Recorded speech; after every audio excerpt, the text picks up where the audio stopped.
आज हम बात करेंगे प्राथमिक शिक्षा में हुए महत्वपूर्ण बदलावों के बारे में, जो राष्ट्रीय शिक्षा नीति 2020 और निपुण भारत अभियान के तहत किए गए हैं, जिनमें मातृभाषा आधारित शिक्षा पर जोर दिया गया है, डिजिटल शिक्षा को बढ़ावा दिया जा रहा है और मूलभूत साक्षरता व संख्या ज्ञान (FLN) को प्राथमिकता दी जा रही है। हाल ही में राष्ट्रीय शिक्षा नीति 2020 के तहत प्राथमिक कक्षाओं के पाठ्यक्रम में ये बदलाव हुए। भगवान राम कृष्ण के आदर्श, शिवाजी और तेजाजी की वीरता। अब नौनिहाल भी पढ़ेंगे। राजस्थान के स्कूली पाठ्यक्रम में बदलाव किए गए हैं। प्राथमिक कक्षाओं में शिक्षा को और अधिक समावेशी, समग्र व कौशल आधारित बनाया है। बच्चों को सांस्कृतिक विरासत से भी परिचित कराया गया है।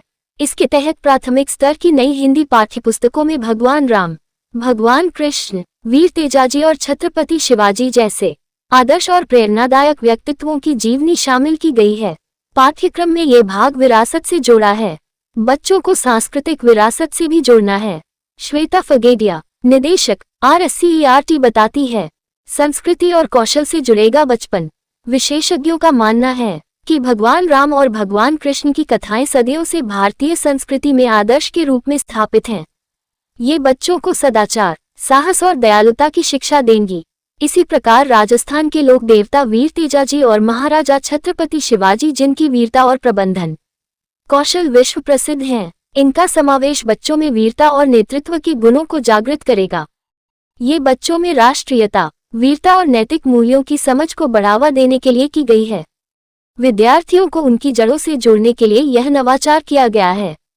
ये महत्वपूर्ण अंश को पृथक किया गया है। कक्षा 5 की हिंदी पुस्तक से सिस्टर निवेदिता की जीवनी और कबीर रहीम के दोहे हटाए गए हैं। कक्षा 4 की हिंदी पुस्तक से पनाधाय और कालीबाई भील की जीवनी हटाई गई है। मित्रों, ये थी आज की बेहद महत्वपूर्ण शिक्षा की खबर। आपको अच्छी लगी तो लाइक, कमेंट, शेयर किया जा सकता है। धन्यवाद।